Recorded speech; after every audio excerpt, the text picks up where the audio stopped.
Boa noite a todos. Estamos hoje, domingo, dia 20 de outubro, iniciando mais um estudo do NEP Alcione, hoje com Paulo, primeira carta aos Coríntios, capítulo 6, versículo 6 também. Eu vou iniciar. Boa noite, Josi. Leitura inicial.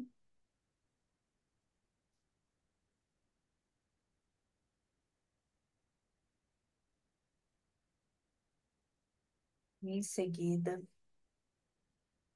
vocês estão vendo, né? Sim, Amigos e inimigos. O amigo é uma bênção. O inimigo, entretanto, é também um auxílio, se nos dispomos a aproveitá-lo. O companheiro enxerga os nossos acertos, estimulando-nos na construção do melhor de que sejamos capazes. O adversário identifica os nossos erros, impelindo-nos a suprimir a parte menos desejável de nossa vida. O amigo se rejubila conosco diante de pequeninos trechos de tarefa executada. O inimigo nos aponta a extensão da obra que nos compete realizar. O companheiro nos dá força, o adversário nos mede a resistência.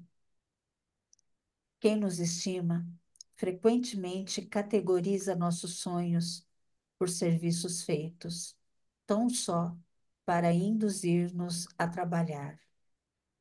Quem nos hostiliza, porém, não nos nega valor, porquanto não nos ignora, e sim nos combate, reconhecendo-nos a presença em ação. Na fase deficitária de evolução, que ainda nos caracteriza, precisamos do amigo que nos encoraja e do inimigo que observa, que nos observa. Sem o companheiro, estaremos sem apoio, e sem o adversário, ser-nos-á indispensável enorme elevação para não tombar em desequilíbrio. Isso porque o amigo traz a cooperação e o inimigo forma o teste. Qualquer servidor de consciência tranquila se regozija com o amparo do companheiro, mas deve igualmente honrar-se com a crítica do adversário, que o ajuda na solução dos problemas de reajuste. Jesus foi perepentório em nos recomendando: amai os vossos inimigos. Saibamos agradecer a quem nos corrige as falhas, guardando-nos o passo em caminho melhor. É. Então, Emmanuel, né? Emmanuel, ele vem nos mostrar o que que é ser amigo, o que que é ser o inimigo, né? E Paulo, ele também vem nos orientando nesses versículos e nesse caminho, né?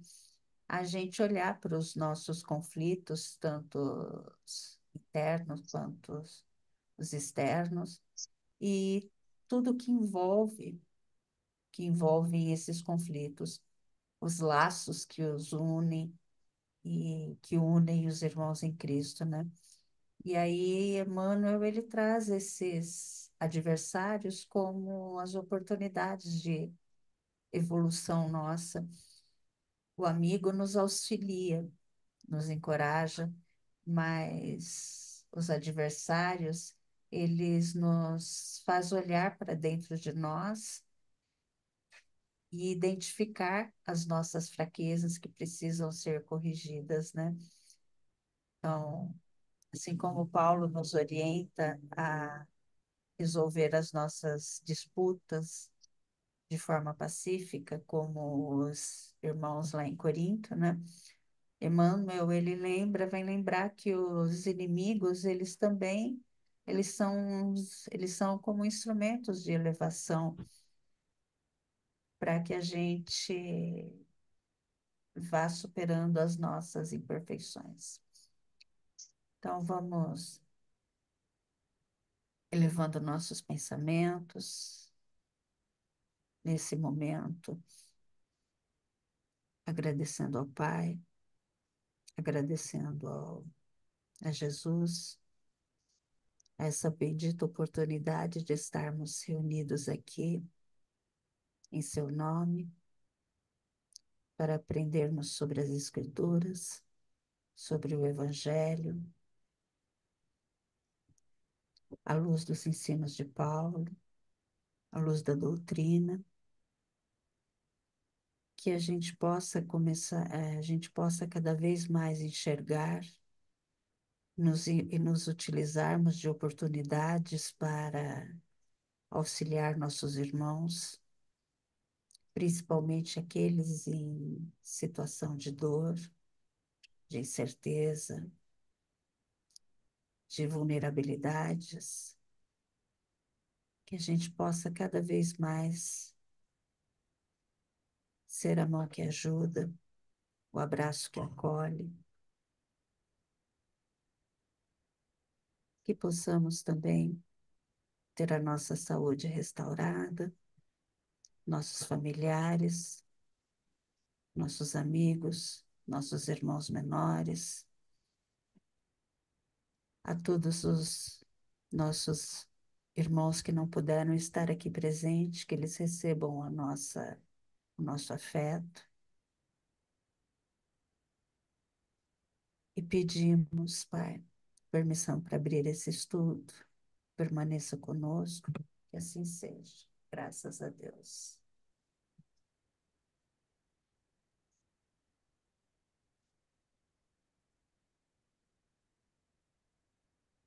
Boa noite, Liliane. Bom, meus queridos,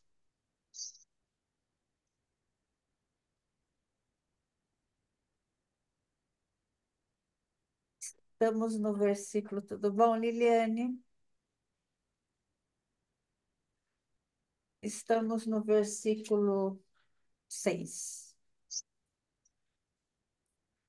Alguém está com alguma Bíblia que queira ler em especial? Eu estou aqui de Jerusalém, estou com a física, minha cachorrinha está querendo brincar. Está vindo trazer bolinha, não sei se vocês estão escutando o barulho da bolinha. Eu estou com a de. Estou com a física do peregrino também. Eu peguei a tradução brasileira, aquela, né? Você quer ler para a gente, Vera? Por favor, A tradução enquanto. brasileira, isso. Por Eu favor. primeiro? Pode ser. Mas vai um irmão a juízo contra outro irmão, e isso perante os incrédulos? Tem nota de rodapé, Vera? Eu que eu estou no celular, né? Não Ah, complica. então não, então deixa. Eu vou ler a Não do complica a minha peregrino. vida. A do peregrino. Uhum. Ao contrário, um irmão pleiteia com o outro, e isso em tribunais de infiéis. Ponto. Não tem nota de rodapé. É, a de Jerusalém, ela está dessa maneira. No entanto, acontece que um irmão entra em litígio contra seu irmão, isso diante de infiéis. Ponto de exclamação. A tradução Frederico Lourenço, ela termina com ponto de interrogação. Mas um irmão processa o seu irmão, e isto diante dos não crentes, ponto de exclamação. Também não tem. nota de rodapé. Alguém quer ler outra ou estas tão tranquilas? Eu posso começar ou alguém quer começar? Eu vou ter que abrir a porta para o meu cachorro. Um momento.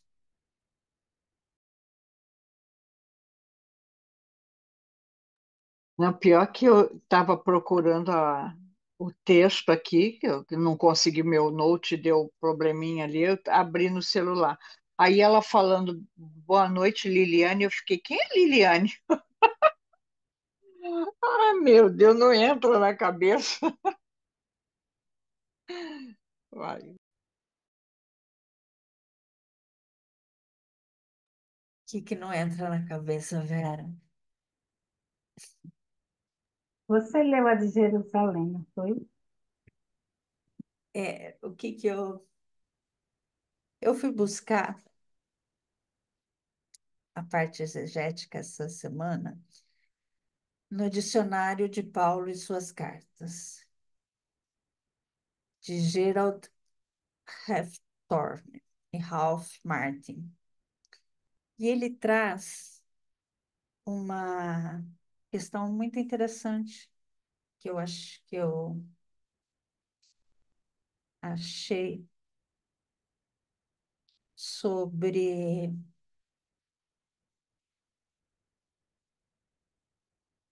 e eu vou ler, sobre a questão do litígio, sobre como eram naquela época.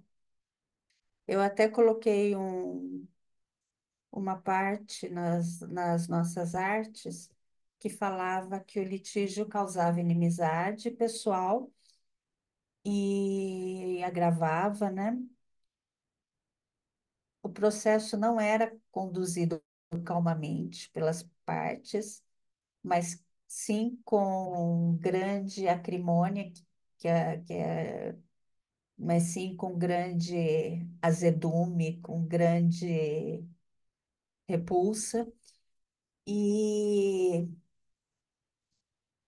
e eles usavam de vituperatio. O vituperatio era uma,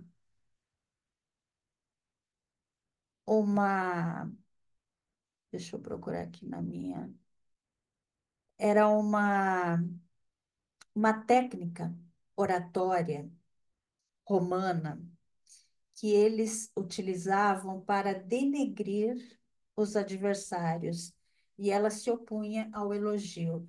Então, nos tribunais romanos, especialmente em disputas civis, e a gente já viu que provavelmente essa disputa, esse litígio, esse caso, esse julgamento que estava ocorrendo, que Paulo estava mencionando, que provavelmente era uma disputa de uma terra que estava envolvendo toda essa briga.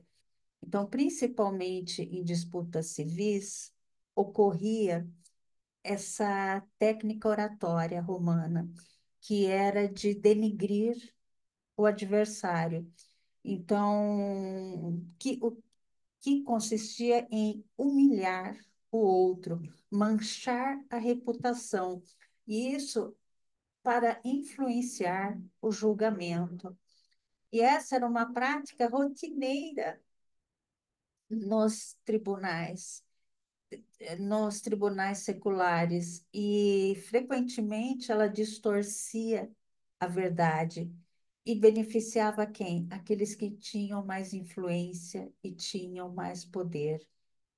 E, e eram utilizados aqueles que tinham mais habilidade em manipular o discurso público, né? Então, Paulo, ele tinha o conhecimento dessas práticas, que ele era um doutor da lei, ele estudou na melhor história, na melhor escola de retórica, né? Então, ele sabia dessas práticas do vituperatio.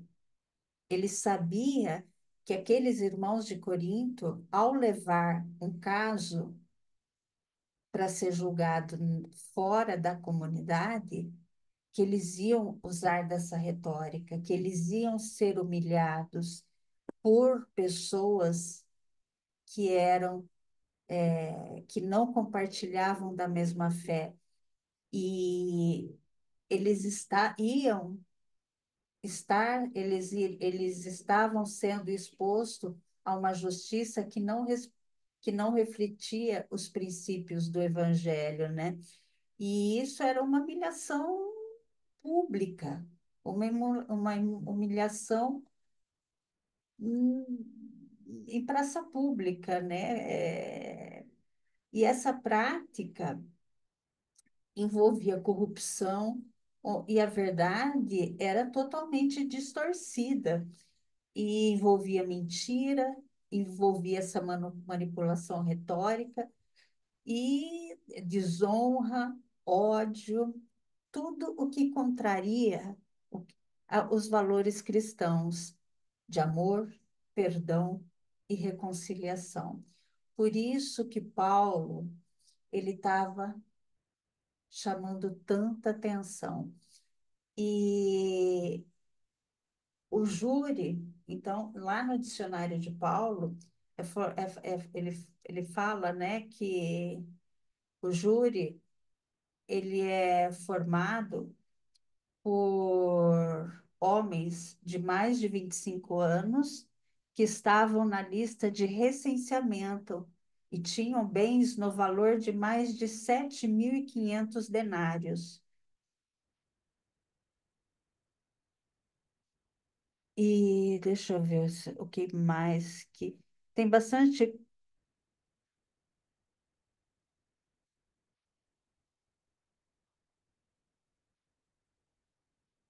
Fala do suborno, então havia muito suborno, era comum entre os préstimos dos jurados e não ficavam sem recompensa.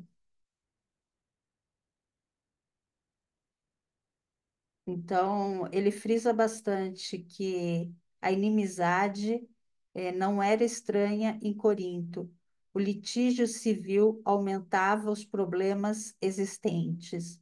Então, Paulo, ele sabia o que acontecia, né?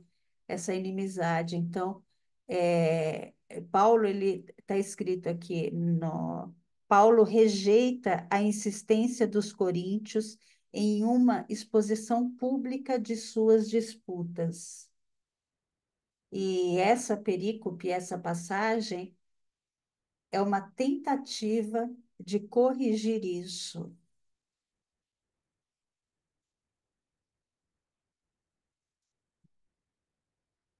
Alguém quer comentar alguma coisa? E isso já vem lá de Moisés, né? Quando, lá em Levítico, em 19:15, que Moisés ele vem falar para a gente não julgar, né?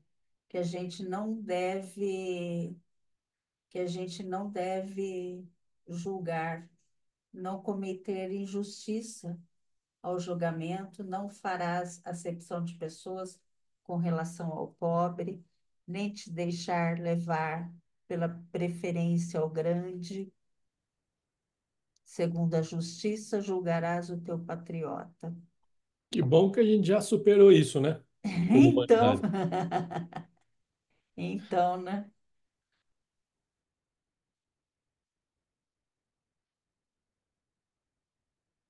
Que bom, né? Que a gente ainda.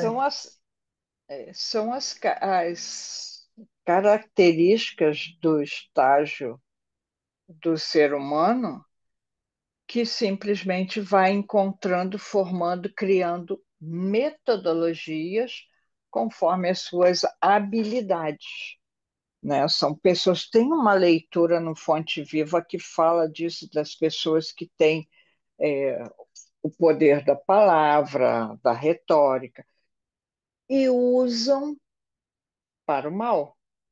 e usam em interesse próprio. E hoje, Jaime, não sei então que planeta tu tá, mas continua basicamente a mesma coisa, né? E aí que tá, a gente precisa refletir nisso. E desde aquela época, Paulo estava avisando. Se, são duas coisas opostas, né? É mudança de conceito, que desde 2000 anos atrás ele já está alertando que a gente deve mudar. E a gente está lentamente pensando em como é que vamos fazer isso. E só vamos conseguir com uma mudança interna, né? De postura, de visão de mundo. É a Deixa eu moral da época, né, Vera? É a moral da Sim. época. Muitas pessoas pensavam que era certo isso, que isso era normal, e hoje também em alguns meios, em algumas culturas, em alguns setores da sociedade, há posturas que a gente não considera moralmente corretas, mas dentro do grupo aquilo é naturalizado como possível. Então, isso aí só reflete a Como? moral da época. E, ao mesmo tempo, uma tentativa de fazer uma estrutura que permitisse uma justiça, né?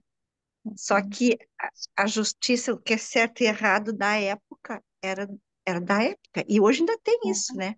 Vou dizer que não, a gente Sim. ainda se esforça, dá melhorzinho. Estamos melhorzinhos, mas Assim como anos atrás, bem poucos anos atrás, a escravidão era uma coisa escravidão é normal, natural. regular, É. né? Diga, Jaime, você ia falar, a gente cortou. Não, imagina. Eu tenho uma visão muito peculiar sobre isso, né? Geralmente ele fala, né? Deixa eu fazer o papel de advogado do diabo, deixa eu fazer agora o papel de advogado de Deus, fazer o, o lado bom aqui. Partindo da premissa que nós vivemos num mundo de provas e expiações, né? Acho que ninguém tem dúvida disso, e que o mundo de provas e expiações ele contempla um range, me ajuda aí, Vera, Um português, espaço, uma uma faixa, gradação, uma faixa. isso, uma É. faixa de graduação. Às vezes o português me foge, mas vamos lá. Uhum. Partindo da premissa que nós estamos numa faixa estratificada entre pessoas que já adquiriram um certo conhecimento e entendimento da lei de Deus e outros que estão entrando, porque veja, é um fluxo contínuo, certo? Deus não parou e falou assim, ó, essa galera aqui vai chegar até lá, enquanto eu não vou criar mais nada, vou deixar parado, e aí todo mundo que passar, a gente vai e bota mais uma trenta de gente aqui. Não, não é assim que funciona. Constantemente, espíritos estão saindo da fase animal, entrando na uminal, e da uminal indo para os mundos de todos e assim por vai. Então, se a gente fizer esse recorte dessa faixa, a gente sempre vai ter gente que entende menos e gente que entende mais. Aqueles que entendem mais quase saindo para ir para o mundo de regeneração, e aqueles que entendem menos, ou porque estão entrando de uma primitividade, independente do mundo que a gente viva hoje, independente de sermos considerados, em comparação a 2000 anos, um povo não mais tão primitivo quanto éramos, mas esse fluxo continua. Então, sempre no mundo de provas e expiações, na minha humilde avaliação, vai ter gente com dificuldade de entender, aplicando essa, por exemplo, essa prática, né? Bom, vale tudo. Eu tô numa uma demanda contra B, eu vou escrachar ele porque eu vou ganhar. Corrupção, orgulho, vaidade, mentira e coisas assim. Como vai sempre existir uma faixa, né? Não sei qual seria a representatividade percentual, se seria mais ou menos que essa, né? No mundo de provas e expiações, vamos pensar que seja mais ou menos meio a meio, né? Um pouquinho mais para os menos desenvolvidos, menos os mais infelizes, mas essa galera que já deu uma entendida. Que acho que nós estamos nesse meio aí, nós entendemos, não aplicamos mais isso, mas ainda temos coisas para corrigir. Então, partindo dessa visão, para mim fica mais lógico explicar que até hoje a gente ainda tem esse problema. Talvez eu não tenha mais, talvez eu tenha sido um lá dos que viviam em Corinto que usava isso e achava normal. Como a Liliane trouxe, era uma prática, né? Era a moral da época. depois de passar algumas encrencas em vidas anteriores, cheguei aqui falando assim, não, isso daí não serve mais para mim. Pelo menos isso eu não tenho mais como errar. E aí eu decidi em algum momento da minha vida, da minha fase imortal, né, decidi fazer o U-turn, fazer o retorno. E a partir daí, não é simplesmente quando eu decido, eu me arrependo, que tudo muda. Porque, veja, eu vim trazendo esses maus hábitos por vidas. Esse momento do retorno, ele não vai me fazer virar santo. Não, eu tenho que preparar o terreno, eu tenho que tirar toco, eu tenho que tirar pedra, eu tenho que aplainar, para depois plantar a semente da postura certa e cuidar por outras vidas para que ela espontaneamente se expresse. Então, por isso que eu falei, não vou fazer o papel do advogado do diabo, vou dar um alívio para nós, né? Porque o simples fato da gente estar aqui num domingo à noite discutindo Paulo, né? Já é um sinal de que nós já entendemos um pouquinho da lei de Deus. Nós já entendemos que isso vai nos ajudar, nós já entendemos que isso vai auxiliar na expansão da nossa moral, do nosso conhecimento, e possivelmente a gente vai conseguir usar isso como ferramenta para trabalhar a nossa transformação íntima, né? Mesmo vivendo no mundo onde ainda, não sei de novo qual o percentual, mas parece que grande parte ainda está adequado a essa postura. E esse é o conflito, essa é a nossa prova. Porque se eu estou nesse mundo e não faço parte desse mundo, ou seja, eu vivo esse mundo, mas esse não permito que esse mundo viva em mim, imagina a quantidade de conflitos que eu tenho diariamente para não julgar, para não, para entender a dificuldade do irmão que eu acho que não compreendeu o que eu já compreendi, para ser compassivo, para buscar amar o próximo nesse grau, que eu ainda não tenho essa percepção de amor, né? Então, eu acho que nós já demos vários passos, nós demos alguns passos. Ainda ontem eu estava vendo uma entrevista do Haroldo Dutra na internet, uma pessoa que é fora do espiritismo, né? Ele é mais do esoterismo, mas perguntando para o Haroldo, né? Nessa questão espírita, a gente já evoluiu? O Haroldo fala, já passando da metade. Concordo. Então a gente já deu uma caminhada boa aí, né? Falta outro tanto, não dá para relaxar. Mas era isso que eu queria compartilhar nessa visão para dar um pouquinho mais de otimismo aí para a gente, né? Para a gente não ficar com o peso de, poxa, o mundo não mudou nada, já mudou. O mundo pode não ter mudado como a gente espera, mas inclusive o mundo mudou. Tanto é que nós entendemos que estamos numa fase de transição planetária, inclusive, né? Quem não acompanhar a nova vibração, vai para Quirion, vai para outro planeta primitivo, vai recomeçar, né? Mas isso só mostra que é o movimento, né, das pessoas, do planeta, do universo, dos seres animados e inanimados, a inteligência de Deus nos caminhando para a evolução. Era isso aí.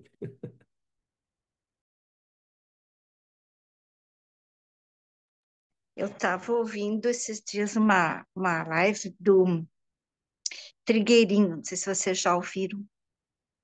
Ele fala, né, que nós estamos ainda vivendo um mundo de ilusão, a ilusão da matéria, mas que hoje, assim, despertos, mas não é bem desperto, ainda dormindo, mas ainda sensíveis e preparados de alguma forma, nessa fase que tu fala, gente, a gente está um pouco mais ligado em melhorar e enxergando que aquilo não entra mais na gente, mas ainda assim a gente está lá no meio.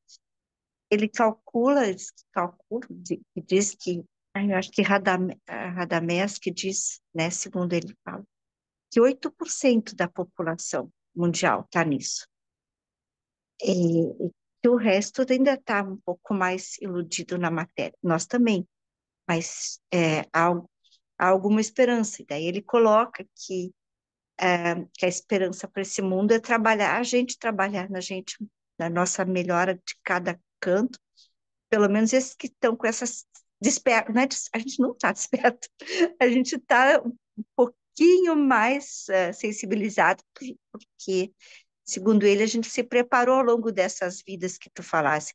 A gente teve um preparo, a gente não quis fazer muita coisa, mas ainda está no caminho do homem de bem, né? Vamos dizer assim. Nós Está não lá estamos espertos, mas nós estamos espertos. Isso é bom. É, não é que a gente ainda está imerso na ilusão da matéria, mas a gente tem uma sensibilidade melhor por conta de ter trabalhado essas vidas todas, né? Mas que isso está sendo cobrado da gente, né? A gente tem tarefas, a gente hoje enxerga que tem tarefas. Não é tão fácil para nós, mas hoje a gente enxerga que tem tarefas.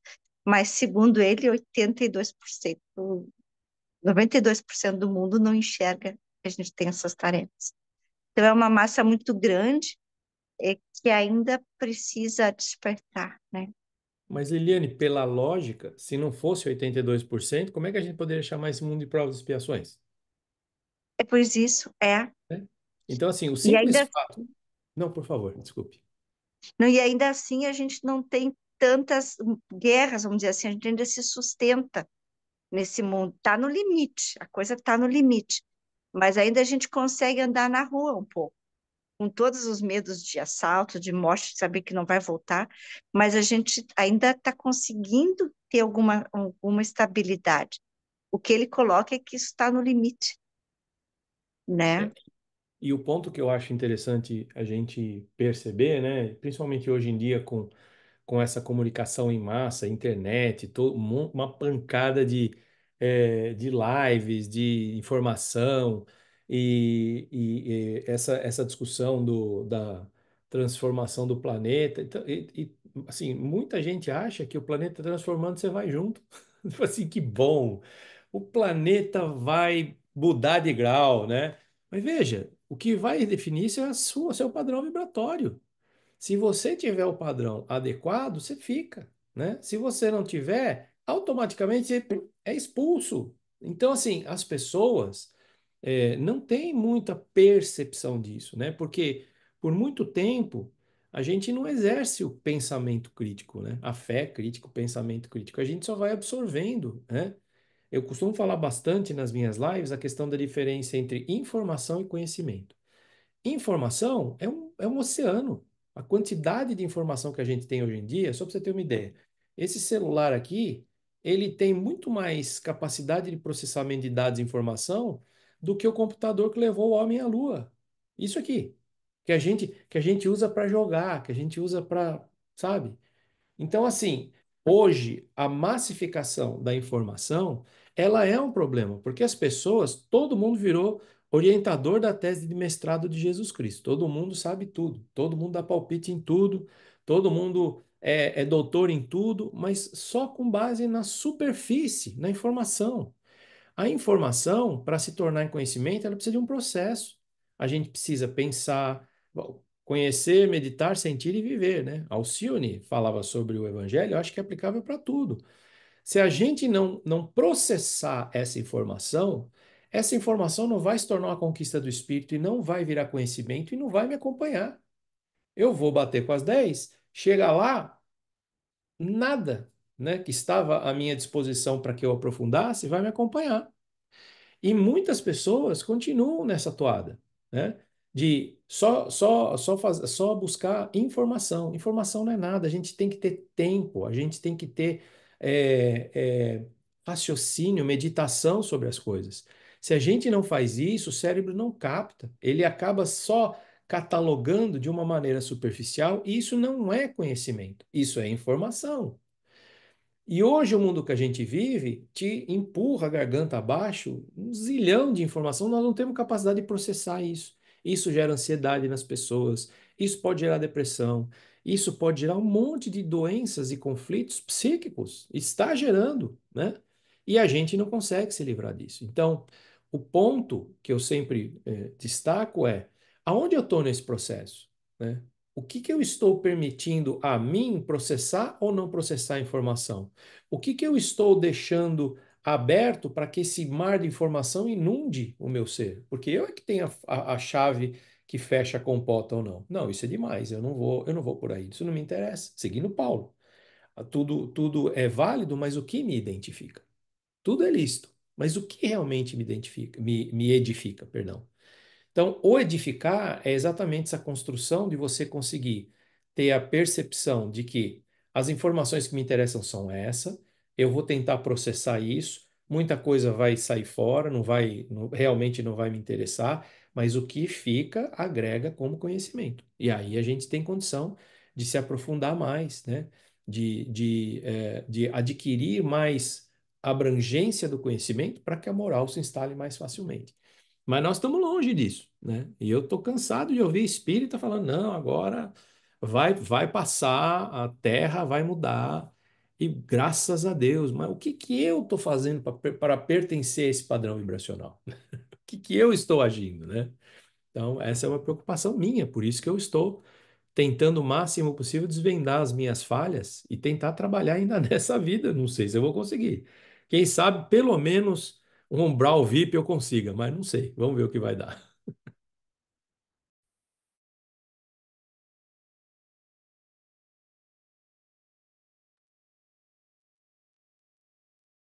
Eu, eu trouxe o texto de Emmanuel e Chico,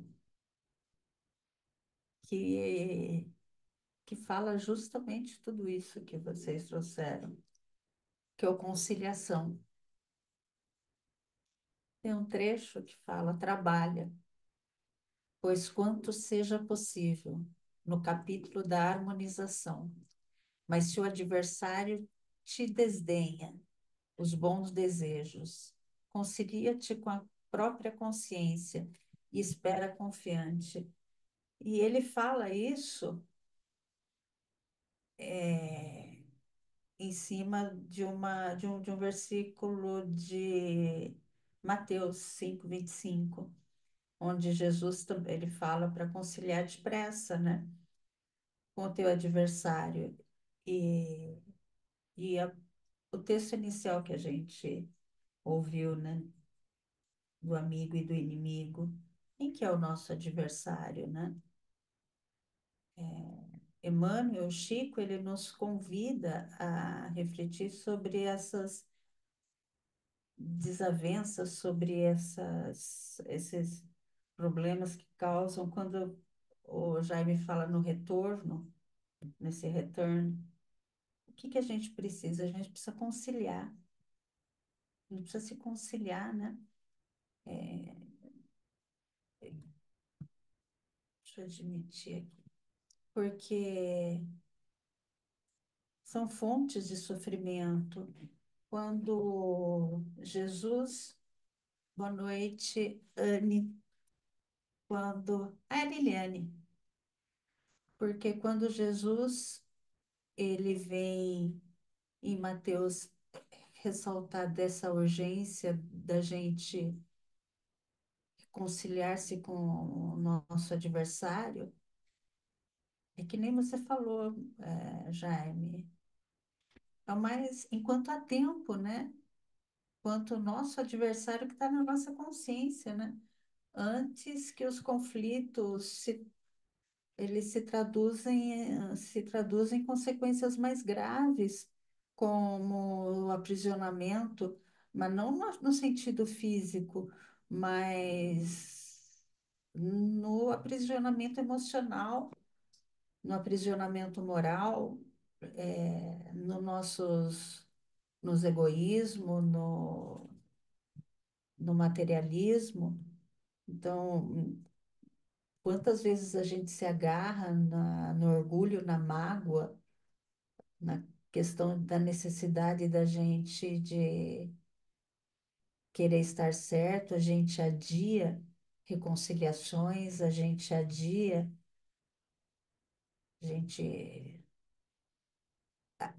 acredita que nós somos os detentores da verdade, né?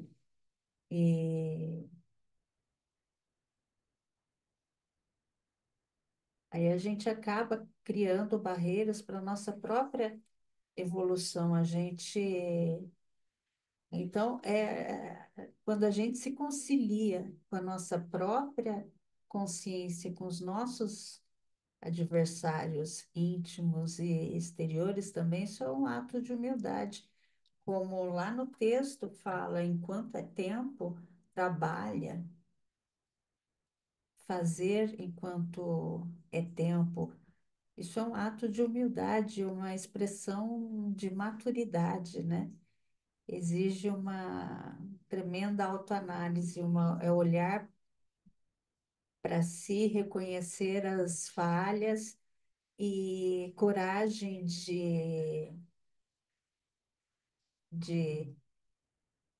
de corrigir, não de recalcular a rota, de corrigir não apenas as ações, mas corrigir intenções que nos levaram a prejudicar ou prejudicar os outros, a estar sempre tentando fazer o bem.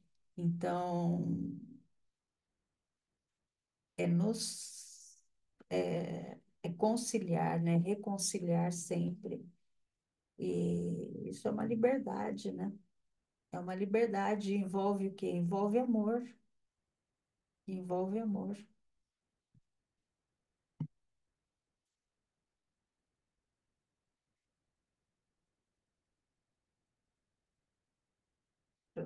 Eu trouxe um outro texto também, falando em amor. Se tiveres amor,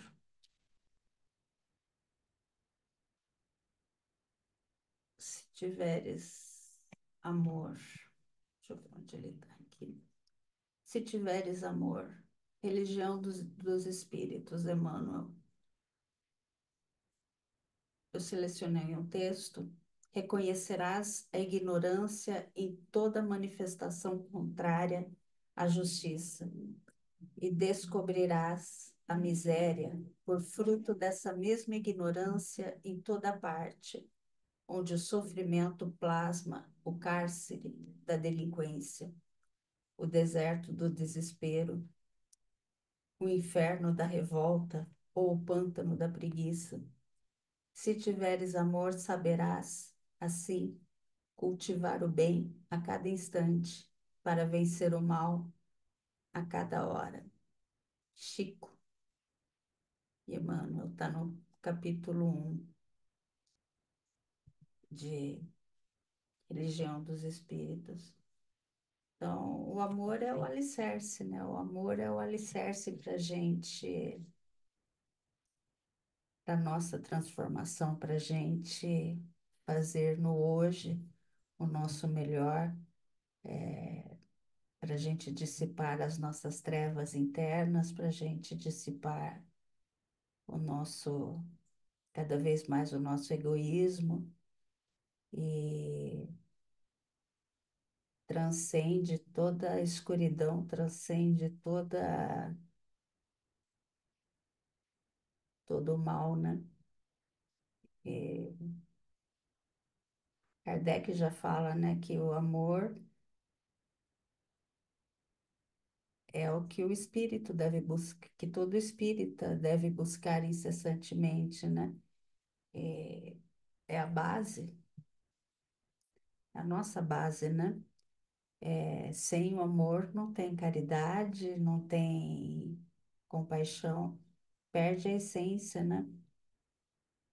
E Emmanuel, ele nos traz aqui nesse texto, ele fala: se tiveres amor, caminharás no mundo como alguém que transformou o próprio coração em chama divina a dissipar as trevas.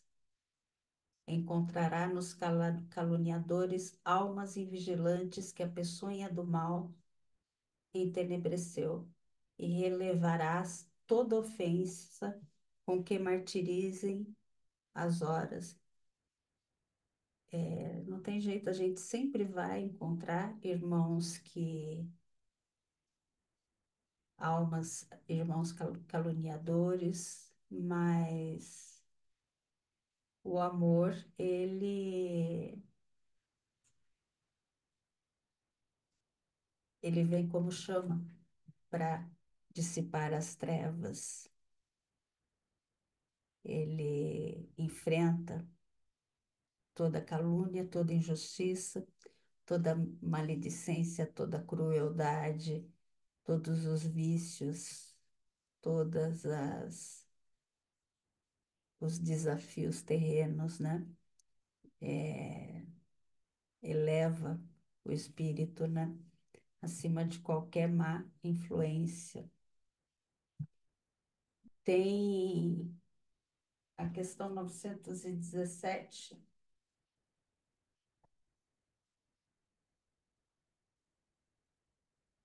Vou pegar aqui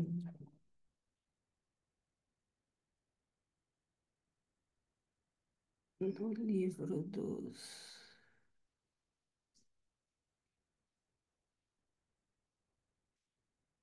Na questão 917, Kardec ele traz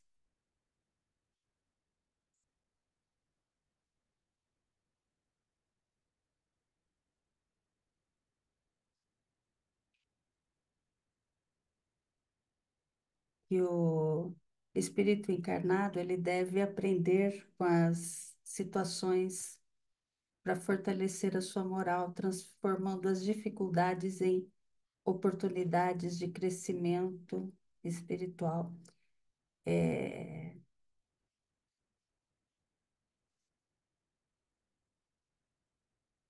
a lei de causa e efeito, né? O amor que vem e alicerça toda a nossa transformação pessoal, toda a nossa transformação coletiva. O amor, ele vem, ele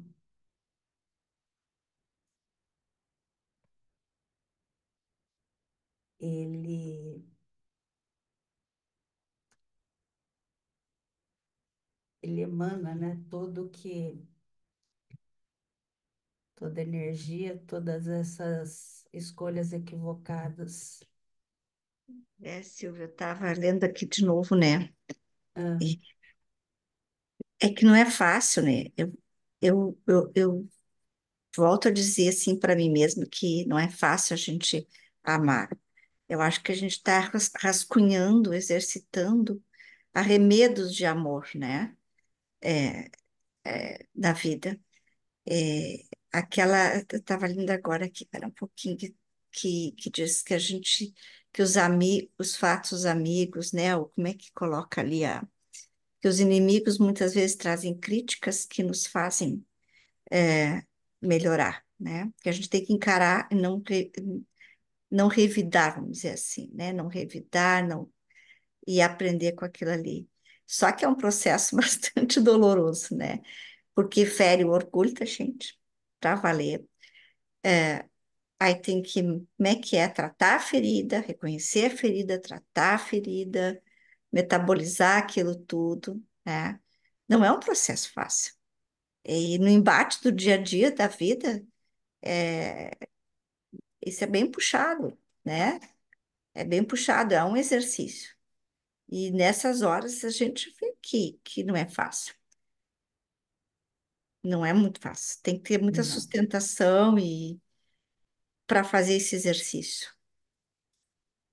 E quantas violências as pessoas sofrem aqui e ali e ter que metabolizar toda aquela mágoa, primeiro para não ter mais a vingança, depois para não ter sequer a falar daquela questão, porque só de falar, diz ali, né? Só de falar já não há conflito, como é prévio que não tenha uma. Como é que disse ali a expressão? Eu achei muito interessante. Não há conflito que não tenha um nível baixinho, assim, né? Quando tu entra no conflito, uhum, já começa com uma coisinha meio baixa. Tem que amainar o conflito. E, ao mesmo tempo, tem que resolver as coisas para a sociedade, né? A sociedade cobra disso da gente posições. Olha, a gente está numa sociedade que não é fácil fazer isso, muito difícil. Está muito estruturada no sistema de não amor, muito estruturada no sistema da, de alimentar o conflito, né? Tem toda uma justiça, tem toda uma moral para trazer para a gente, tem toda uma versão de moral, cada um entende de um jeito, cada época.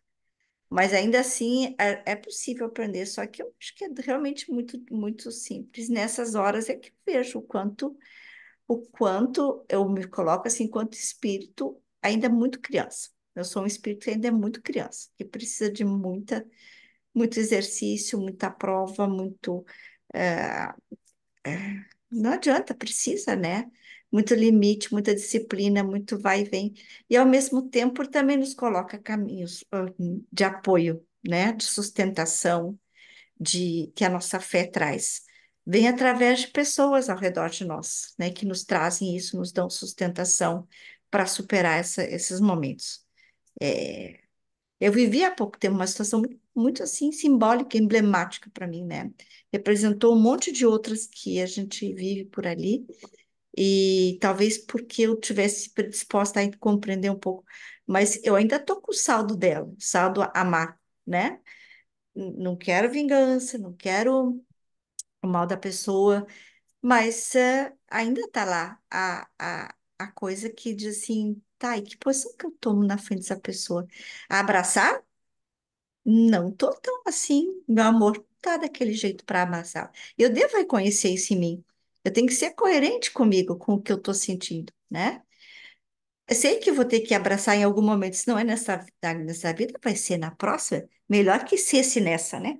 Só que também não dá, porque significa concordar com práticas que eu também não fecho, objetivamente falando, dentro da nossa regulação social. E daí? Como que fica? Né? Ô, Anne, posso dar um Exato. pitaco aí? Pode complicar. Eu tenho exatamente a mesma percepção de você, que você trouxe, né? Principalmente quando eu lia, né, essa questão do evangelho de amar os inimigos, eu falei, mas como é que eu vou amar um cara que pôs uma faca no meu pescoço, né? O próprio evangelho, ele nos dá uma dica de como agir dessa maneira, né? Ele fala assim que o amar o inimigo não é a mesma coisa que você amar uma pessoa que você tem afeto, apreço, intimidade, respeito, confiança, né? Porque tudo isso é desenvolvido, tudo isso é plantado, né? Agora, se amar o inimigo significa exatamente o que você está fazendo. Falou, não quero vingança, não quero o mal dessa pessoa. Possivelmente você esteja orando por ela para que ela perceba o mal para onde, aonde ela vai nos direcionando, né? E isso me ajudou, porque eu tinha para mim que eu tinha que abraçar todos os meus inimigos. E não é assim. Eu não tenho essa capacidade, né? Se no futuro for uma conquista, acho que foi a Vini que falou aqui, né, que é um processo milenar, eu ainda tenho que trilhar esse processo, eu estou longe disso daí, né? Então, faz parte. Mas o passo mais importante já foi dado, né? Como você mesmo descreveu, você falou, olha, eu não quero vingança.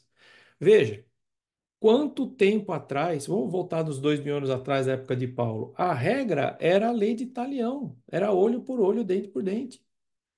Era como se a lei me permitisse, me permitia que se alguém me furasse o olho, eu furar o olho dela. Hoje, duvido que alguém aqui, se tivesse esse direito, faria, né? Alguém furou teu olho hoje por maldade, por qualquer que seja o motivo, você pode até ficar triste, com raiva, porque veja, o luto é luto em qualquer ocorrência negativa na nossa vida. A gente tem que viver esse luto. A gente tem que passar por isso, porque a gente não pode estacionar. Mas ninguém aqui vai chegar e querer enfiar o dedo no olho do outro. Então já é um grande passo, né? Eu vou parafrasear o Haroldo nesse vídeo que eu vi. Já andamos mais da metade. Obviamente a gente está falando em média, né? Tem alguns que andaram um pouco mais, outros que andaram um pouquinho menos, mas não importa. O bem, ele se manifesta na ação, né? E a ação é esse continuar. Ou, como a Vini falou aqui, por milênios, até que a gente chegue no ponto e vamos chegar. Sabe por quê? Não é porque eu estou falando, é porque Deus determinou isso na nossa vida. Isso é o único determinismo que eu entendo que exista. Seremos felizes e perfeitos, mas só seremos quando as máculas ficarem para trás, quando a gente aprender a lidar com os nossos sentimentos, quando a gente aprender a dar eh, o peso à matéria que ela tem que estar, e aí vai. Então, me ajudou bastante essa recomendação, tá? No Evangelho segundo o Espiritismo, né? Com amar os vossos inimigos. E aí eu comecei a meditar mais sobre isso. Também não ficou só no ler, né? Tem que ler, tentar aplicar, falhar. Aí falei, ah, mas não deu certo, então vamos tentar de outra maneira. É um aprendizado, né? Me ajudou bastante, espero que como se você não soubesse disso e como se já não tivesse aplicado na sua própria vida. Você me desculpe a minha arrogância de trazer isso, né? Mas assim, eu acho que é bom a gente compartilhar essas questões, porque veja, todo mundo tem as mesmas dúvidas, as mesmas É. dificuldades, e aí vai. Aqui do Emmanuel diz assim: saibamos agradecer a quem nos corrige as falhas e guardando-nos o passo em caminho melhor. Quer dizer, segue em frente, aguarda, espera, ou o que seja, como tu disseste. Eu estou na fase do aquele agradecendo, mas por enquanto o agradecimento ainda é intelectual, né? No coração ainda não arranquei aquele agradecimento, né? Então, assim, é um exercício, a gente vai indo, né? Um pouquinho, aos passinhos, vai indo. E é isso que eu digo, se a gente está falando da moral dos caras lá atrás, né? A gente também está falando o quanto demora para a gente viver numa vida de evoluções desse nível, né? De a gente passar por isso. E tem pessoas que conseguem um pouco mais rápido ou estão mais preparadas, mas é um preparo que a gente tem que fazer.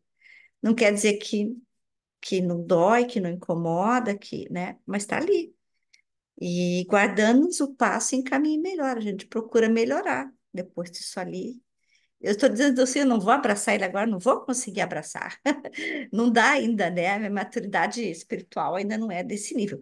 E também não daria, porque ninguém entenderia no nosso convívio se isso acontecesse, sabe? Aí as interpretações das pessoas seriam muito estranhas e, e parece não natural até na questão da coisa. E claro, como tu disseste, acaba uma amizade, um amor, tem uma base de confiança, tem uma base de crescimento, né?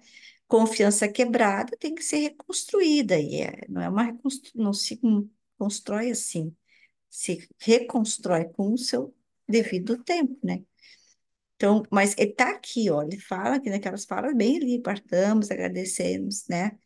Então, só para dizer que a gente fala do nível do pessoal antigo, mas a gente também está num nível que ainda, como tu disseste, precisa melhorar e manter essa vibe de melhor para tentar estar aí depois, continuando no mundo, na época da regeneração, assim. Bom, Só lembrando que os caras lá atrás somos nós, assim, é verdade. Naquele né? estágio, é. Tenho até medo de pensar nisso, sabia?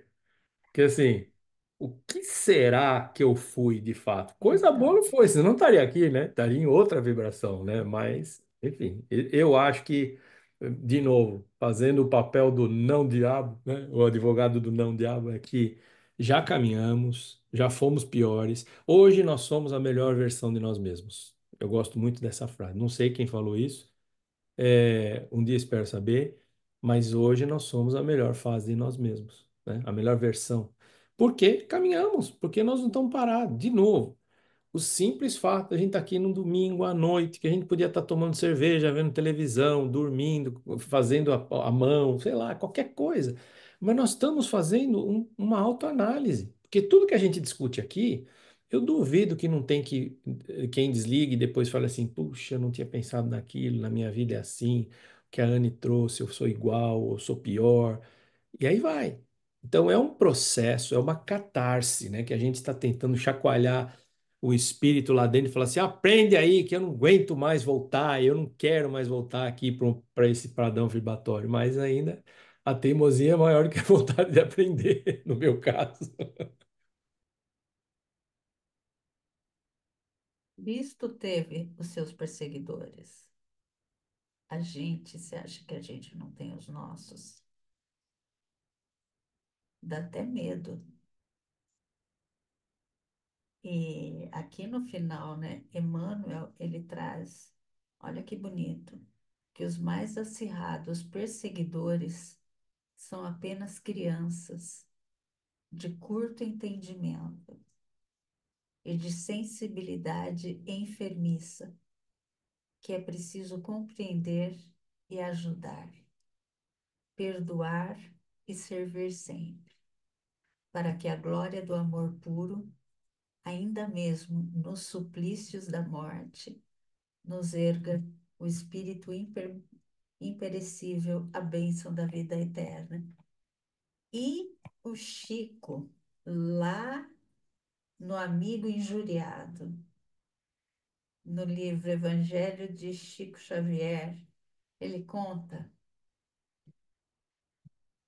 que ele conta uma história de um homem que ele tinha um adversário e ele ficou anos e anos tramando o encontro que ele ia ter com esse adversário e que ele ia dar um troco para ele quando ele encontrasse o adversário dele, que ele ia falar um monte de coisa. Ele tinha certeza que ele ia encontrar esse desafeto dele mais cedo ou mais tarde, né? Então ele fala ali, feliz daquele que na hora de dar o troco perde a vontade desses encontros com os nossos desafetos, mais cedo ou mais tarde acontecerão. Se não for nesta vida, será na vida espiritual. E nesse trecho, nesse, nessa história que o Chico vem contar, ele fala que quando ele finalmente encontra, esse homem, quando ele finalmente encontra o desafeto, ele já está um, um homem mais velho, o desafeto faz a confissão dele e ele percebe todo o ressentimento acumulado que se tornou inútil. Os dois envelheceram, presos àquela disputa sem propósito, perceberam o desgaste desnecessário que causou, né? E ele não conseguiu falar, ele não falou nada do que ele sempre sonhou em falar. Ele percebeu que não precisava mais,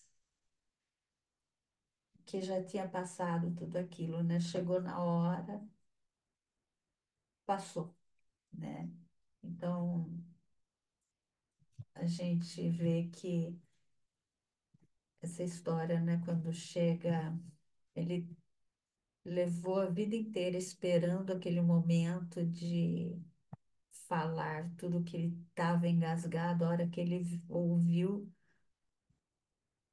o desafeto falando também, se lamentando, também desabafando, os dois perceberam quanto tempo eles haviam perdido, né? E que não havia, eles haviam perdido tempo em perpetuar aquela mágoa, né?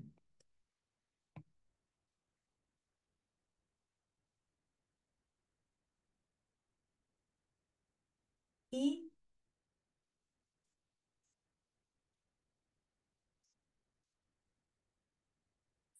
né, eu trouxe também um outro texto, Murmurações.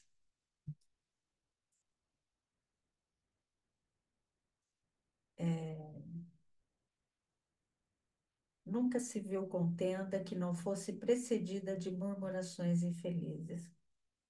Quando tem conflitos, quando tem brigas, o que que mais tem? Murmurações, reclamações, palavras ditas ao vento, palavras, palavras. E Emmanuel continua, está em Pão Nosso, capítulo 75.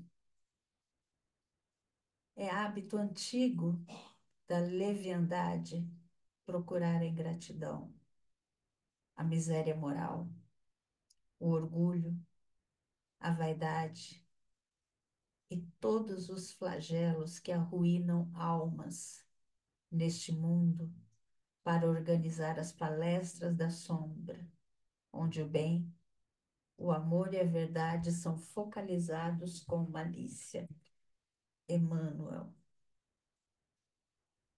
Isso está em. Esse livro, Pão Nosso, ele tirou de uma reflexão lá de Filipenses. Filipenses é considerada a carta alegria, né? Que Paulo escreveu a carta alegria, né?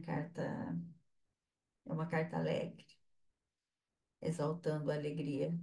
É uma carta pequena, de 4 capítulos apenas. Eu recomendo quem não leu ainda que leia essa bela carta de Paulo aos Filipenses.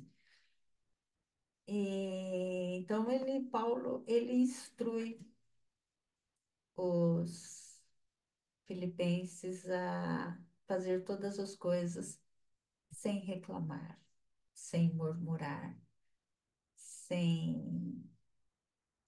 Imagina aqueles irmãos lá em Corinto. Como é muito mais fácil resolver conflitos, resolver problemas, conversando, sem murmurar, sem reclamações, com respeito, com alegria, com amor, com união. Se opõe veemente à situação que ocorreu, né? Porque para chegar àquele ponto dos irmãos lá em Coríntio levarem aquele caso lá para a praça pública, para eles serem expostos àquele vituperatio, que não é, deixa eu ver como que é a palavra mesmo, vituperatio, acertei, que é aquela retórica da difamação, da calúnia, aquela exposição, aquele show de horrores todo. Imagina quanta confusão, quanta discussão, quanta murmúrio, quantas ofensas, quantas lamentações não houve dentro da comunidade, a ponto deles terem que levar para fora, para alguém resolver. Quanto não houve paz, quanto não houve um diálogo maduro,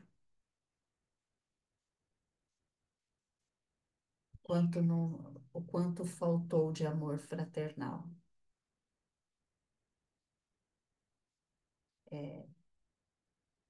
Então, essa desavença gerou o quê? Uma desarmonia e afastou aqueles irmãos da essência cristã, daquela.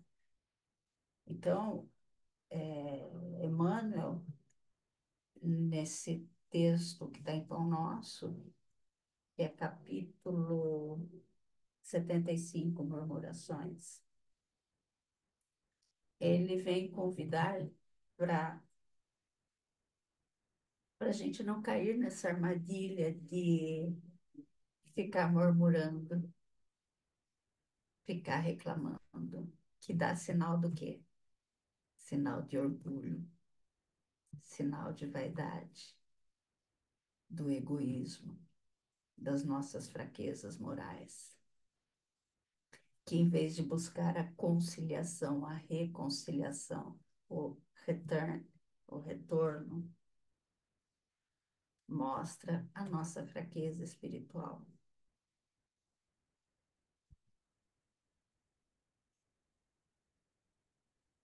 E para finalizar, que já estamos na hora, um belo texto que está na Revista Espírita, de 1862, setembro, Allan Kardec. Ele vem trazer que o verdadeiro espírita pode ter inimigos. Não teve o Cristo, ele fala, mas não é inimigo de ninguém, pois ele está sempre disposto a perdoar. Ele tem a predisposição de perdoar. Ele tem a predisposição de retornar, de querer resolver tudo nessa jornada e pagar o mal com o quê? Com o bem. Se dois espíritas verdadeiros outrora tiverem motivos para recíproca animosidade, sua reconciliação será fácil, porque o ofendido esquece a ofensa e o ofensor reconhece a falta. Desde então, não mais querelas, porquanto serão indulgentes entre si e farão mútuas concessões.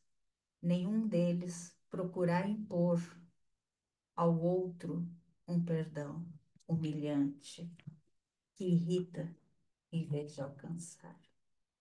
1862, Kardec falando assim. Nós estamos em 2024.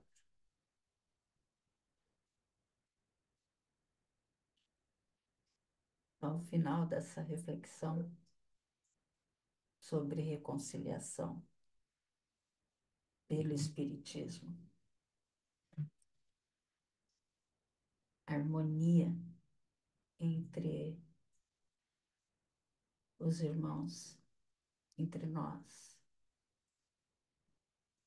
não é apenas desejável, é necessário.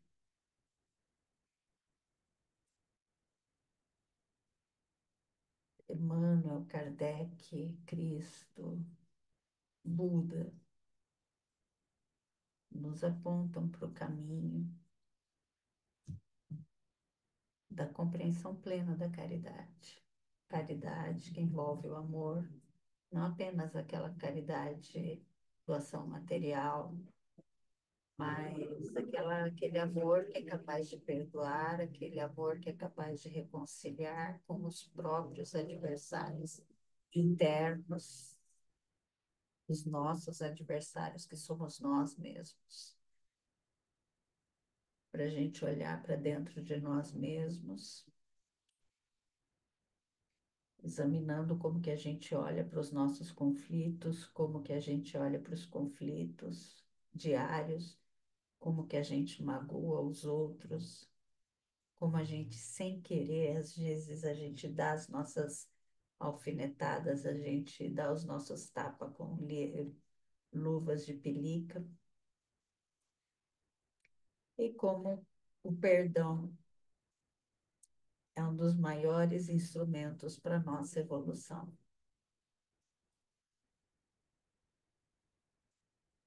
Alguém tem mais algum comentário que queira fazer? E já estamos nos nossos. A gente vê movimentos também voltados para isso, que não são, né, religiosos. Tem o pessoal que trabalha a cultura da paz em escolas, né?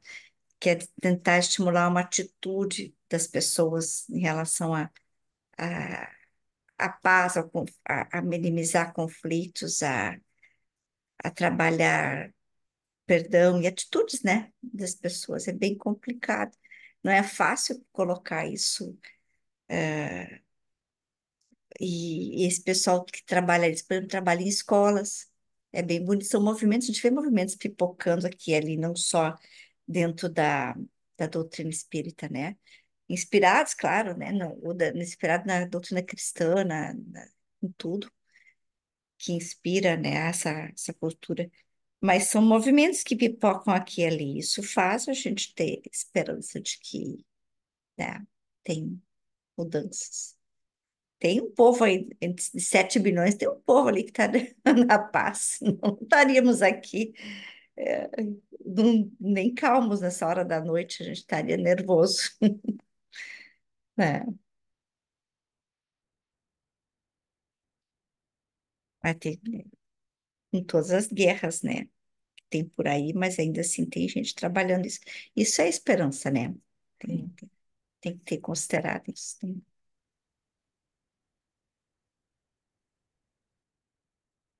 Gratidão, meus queridos. Alguém quer fazer mais algum comentário final?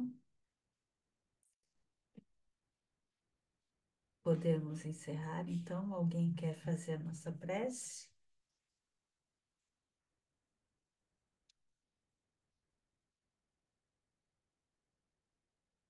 Fazer de novo, então?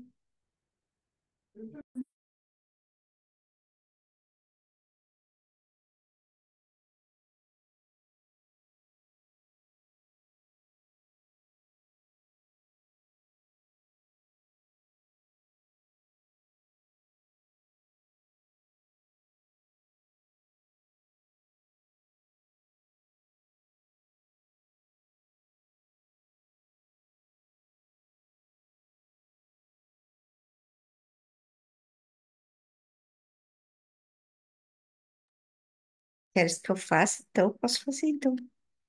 Não entendi se tu vai fazer. Eu Tu vai estava fazer esse hoje. fazendo com Estava o fazendo. microfone. Eu não vi. Ah, Eu desculpa. estava fazendo com o microfone fechado para Eu não variar. vi. Eu achei minha cabeça aqui, agora eu vi no silêncio. Fiquei pensando. Eu vi que ela tá O esperando. microfone estava fechado, Anne, para variar. Então, vai lá. Desculpa. Continua ou você quer fazer, minha querida? Eu faço, desculpa, meus queridos. Querido Deus, amado Jesus, nesse sentimento de gratidão, pedimos a todos aqui presentes que nos abençoe, nos ilumine, nos envolva, abençoe nosso descanso,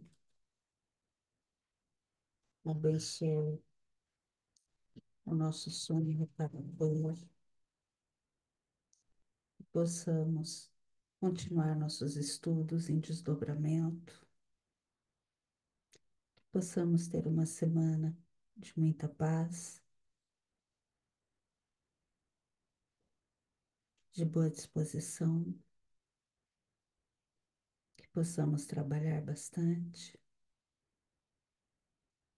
ter serenidade para enfrentar os desafios diários, que possamos ter muito amor para enfrentar as ofensas que surgirem. E assim, pedimos ainda luz a todos os nossos irmãos que estão em sofrimento, que estão com seus corações apertados, que estão sentindo dor, estão em situação de vulnerabilidade, situação de incertezas, que eles possam sentir o amparo de Jesus e assim pedimos a permissão para encerrar esse bendito estudo e que possamos nos encontrar na próxima semana. Que assim seja, graças a Deus.